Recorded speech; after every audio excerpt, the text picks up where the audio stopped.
going to create something known as Elephant Toothpaste.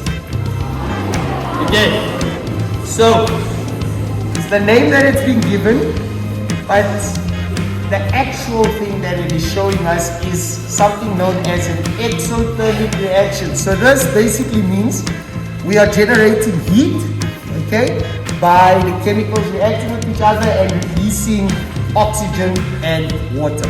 Makes sense? Okay, so in essence, it generates heat from this reaction that we're going to see today. Okay, so in order for us to see what's actually going to happen, you will see here, I'm just going to show you a couple of the things. Okay, this is just normal dishwashing liquid. Okay, and guys, just one thing before I continue, disclaimer. Don't go try this at home. Don't go steal your mother's dishwashing liquid and a hydrogen peroxide and her yeast.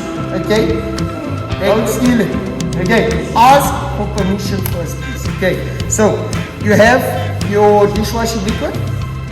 Okay, you will see in the cups that we have over here, it's yeast. So this is what it looks like. You've all seen this before. Maybe your mom, dad, auntie, uncle bakes. Okay, so it's just normal yeast. Okay, we have water in these measuring beakers. Just a little bit of lukewarm water. Okay, here's my hydrogen peroxide. And then each of us have a different food color. Okay, so I have yellow, there's blue, there's red and pink on that side. Okay, so now we start with our experiment. Okay, you guys ready? Okay, cool. So what I'm going to do is, I'm going to first start there. Please can you put 3 teaspoons each of dishwashing liquid into your beaker. The reason we put dishwashing liquid into the beakers here is purely to show you what you're actually going to see in the reaction. Because when this reaction happens, because we're releasing oxygen, do you see the air that you breathe? Can you see the air that you breathe? No, so the dishwashing liquid helps us see what happens. Okay, so even if I didn't have the dishwashing liquid in this case, it would still work. The only difference is we won't be able to actually see the reaction. Okay, so the dishwashing liquid is for that. Okay, now what I want you guys to do, please, take your food coloring. Okay, just open it up for me there. And I just want you to pour a little bit inside, so a few drops.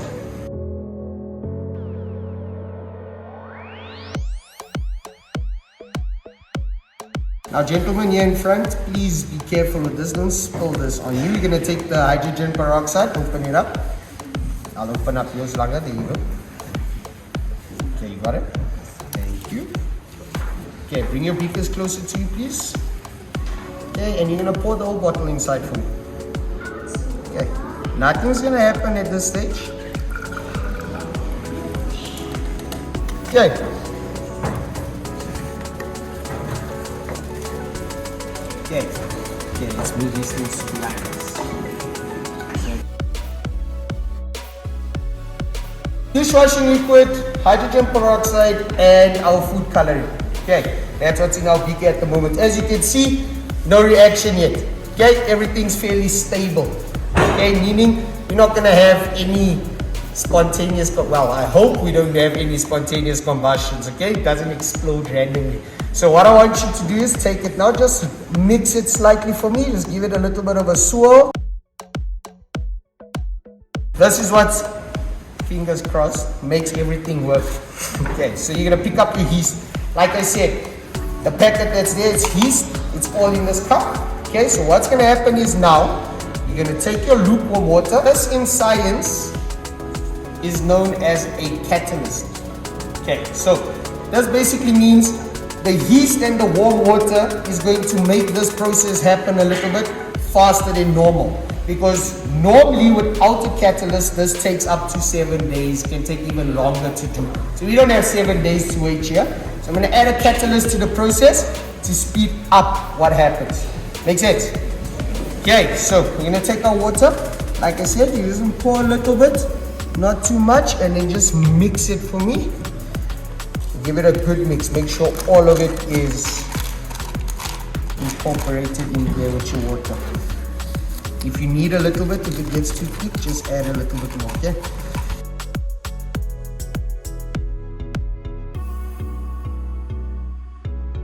Okay, so what's basically happening here is we're mixing the yeast with the warm water, okay, so that we get all the ingredients to start activating in the yeast, okay, to wake everything up.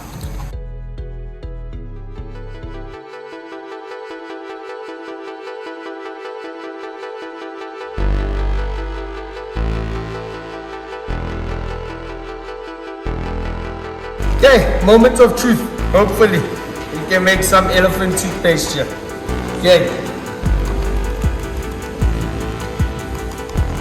Okay, so what we should see happen here is that everything reacts. We start seeing the oxygen being released.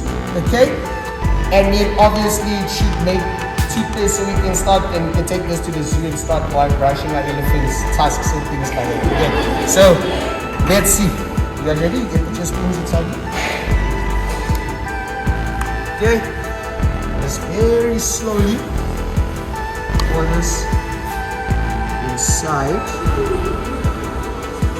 What you'll start seeing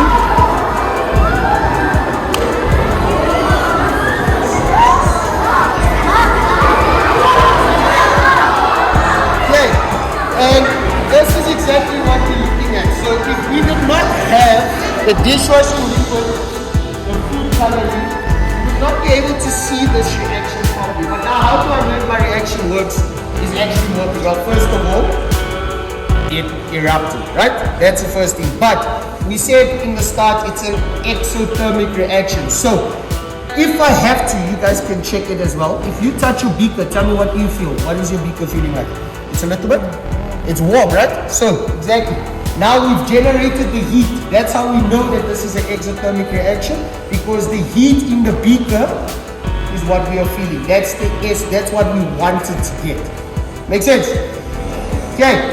Thank you very much, guys. Well done.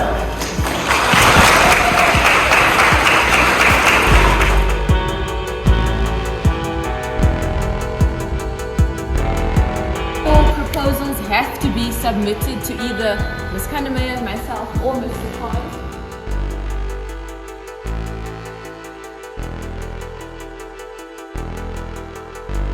Are you excited? You guys are our future scientists.